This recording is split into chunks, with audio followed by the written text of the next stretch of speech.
ಜಾತ್ಯತೀತ ಜನತಾ ದಳ ಶೀಘ್ರದಲ್ಲಿಯೇ ಇನ್ನೂ ತನ್ನ ನಂಬರ್ಗಳನ್ನು ಕಳೆದುಕೊಳ್ಳುತ್ತಾ ಶಾಸಕರ ಸಂಖ್ಯೆಯಲ್ಲಿ ಇನ್ನೂ ಕೂಡ ಅದರದ್ದು ಇಳಿಕೆ ಆಗಿಬಿಡುತ್ತಾ ಅಂತ ಪ್ರಶ್ನೆ ಇದೆ. ಇಲ್ಲಿ ಕಾಂಗ್ರೆಸ್ ಸಂಪರ್ಕದಲ್ಲಿ ಇದ್ದಾರಂತೆ 11 ಜನ JDS ಶಾಸಕರು. ಇದು ಹೊಸ ಹೇಳಿಕೆ ಅಂತ ನಾವು ಕನ್ಸಿಡರ್ ಮಾಡದೇ ಇದ್ದರೂ ಕೂಡ ಆಗಿಂದಾಗಲೇ ಎಕ್ಸಾಕ್ಟ್ಲಿ 11 ಜನ JDS ಶಾಸಕರನ್ನೋದು ಮತ್ತೆ ಚಾಲ್ತಿಗೆ ಬರ್ತಾ ಇರುತ್ತೆ. ಸ್ಫೋಟಕ ಹೇಳಿಕೆಯನ್ನು ಚನ್ನಗಿರಿಯ ಶಾಸಕ ಶಿವಗಂಗಾ ಬಸವರಾಜ್ ಕೊಟ್ಟಿರೋದಿಲ್ಲಿ. DCM DK ಶಿವಕುಮಾರ್ ಅವರು ಶೀಘ್ರವೇ CM ಆಗಲಿದ್ದಾರೆ. 11 ಜನ JDSನ ಶಾಸಕರು ಕಾಂಗ್ರೆಸ್ ಪಕ್ಷಕ್ಕೆ ಬರುವವರಿದ್ದಾರೆ.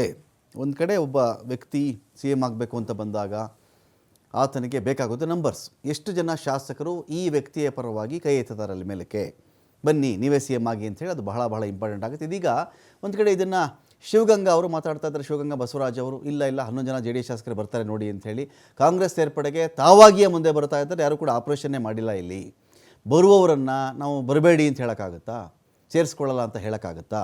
DK ಶಿವಕುಮಾರ್ ಅವರು ಒಂದು ಕಡೆ ಪಕ್ಷ ಸಂಘಟನೆಗೆ ಎಲ್ಲರನ್ನೂ ಒಟ್ಟುಗೂಡಿಸ್ತಾ ಇದ್ದಾರೆ. ಉಳಿದವರಿಗೆ ಬೇರೆ ಪಕ್ಷದವ್ರನ್ನ ಕರ್ಕೊಂಡು ಬರೋಕ್ಕೆ ಸಾಧ್ಯನೇ ಆಗಲ್ಲ. ಅದು DK ಶಿವಕುಮಾರ್ ಅವ್ರಿಗೆ ಮಾತ್ರ ಸಾಧ್ಯ. ಅವರು ಯಾರಾದರೂ ಸರಿಯಪ್ಪ ಆಯ್ತು, ಈಗ DK ಶಿವಕುಮಾರ್ ತರ್ತಾರಪ್ಪ, ನಂಬರ್ ತೋರಿಸ್ತಾರೆ. ಪಾರ್ಟಿಗೆ ಶಾಸಕರ ಸಂಖ್ಯೆ ಕಡಿಮೆ ಇದ್ದರೂ ಅಷ್ಟೇ, ಬೇರೆ ವಿಚಾರ ಕಡಿಮೆ ಇದ್ದರೂ ಅಷ್ಟೇ, DK ಶಿವಕುಮಾರ್ ಅವರು ಮಾತ್ರ ಆ ರೀತಿಯಲ್ಲಿ ಟ್ರಬಲ್ ಶೂಟರ ಕೆಲಸವನ್ನು ಮಾಡ್ತಾರೆ. ಇದೇ ಕಾಂಗ್ರೆಸ್ ಪಕ್ಷದಲ್ಲಿ ಇನ್ಯಾರಿಗಾದರೂ ಈ ಕೆಲಸ ಸಾಧ್ಯವಾಗುತ್ತಾ? ಕರ್ಕೊಂಡು ಬರಲಿ ನೋಡೋಣ.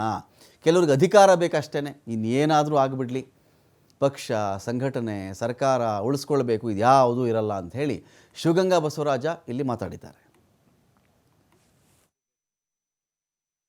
ಖರೀದಿ ಇಲ್ಲ ಅವ್ರಾಗನೇ ಬಂದು ಸೇರ್ಕೊಂತೀವಿ ಅಂದರೆ ಬೇಡ ಅನ್ನೋಕ್ಕಾಗ್ತದೆ. ಪಕ್ಷ ಸಂಘಟನೆ ಇಂಪಾರ್ಟೆಂಟ್. ನೋಡಿರಿ, ಇಷ್ಟೇ ಉದಾಹರಣೆ ತಿಳ್ಕೊಳ್ರಿ. ರಾಜ್ಯದಲ್ಲಿ ಚರ್ಚೆ ಆಗ್ತಾಯಿದೆ.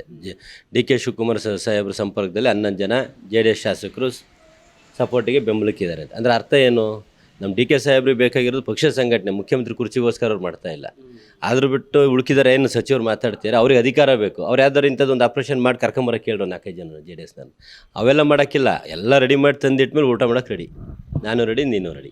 ಬರಲಿ, ಸ್ವಾಗತ ಮಾಡೋಣ. ಯಾರು ಬಂದರೂ ಸ್ವಾಗತ ಮಾಡೋಣ. JDSನವ್ರು ಬಂದರೂ ಕರ್ಕೊಳ್ತೀವಿ, BJPಯವ್ರು ಬಂದರೂ ಕರ್ಕೊಳ್ತೀವಿ. ಪಕ್ಷಕ್ಕೆ ಅನುಕೂಲ ಆಗುತ್ತೆ ಅಂದರೆ ಯಾರು ಬಂದರೂ ಕರ್ಕೊಂಡು. ಖರೀದಿ ಇಲ್ಲ ಅವ್ರಾಗನೇ ಬಂದು ಸೇರ್ಕೊಂತೀವಿ ಅಂದರೆ ಬೇಡ ಅನ್ನೋಕ್ಕಾಗ್ತದೆ. ಪಕ್ಷ ಸಂಘಟನೆ ಇಂಪಾರ್ಟೆಂಟ್. ನೋಡಿರಿ, ಇಷ್ಟೇ ಉದಾಹರಣೆ ತಿಳ್ಕೊಳ್ರಿ. ರಾಜ್ಯದಲ್ಲಿ ಚರ್ಚೆ ಆಗ್ತಾಯಿದೆ. DK ಶಿವಕುಮಾರ್ ಸಾಹೇಬ್ರ ಸಂಪರ್ಕದಲ್ಲಿ 11 ಜನ JDS ಶಾಸಕರು ಸಪೋರ್ಟಿಗೆ ಬೆಂಬಲಕ್ಕಿದ್ದಾರೆ. ಅಂದರೆ ಅರ್ಥ ಏನು? ನಮ್ಮ DK ಸಾಹೇಬ್ರಿಗೆ ಬೇಕಾಗಿರೋದು ಪಕ್ಷ ಸಂಘಟನೆ, ಮುಖ್ಯಮಂತ್ರಿ ಕುರ್ಚಿಗೋಸ್ಕರ ಅವ್ರು ಮಾಡ್ತಾ ಇಲ್ಲ. ಆದರೂ ಬಿಟ್ಟು ಉಳ್ಕಿದ್ದಾರೆ.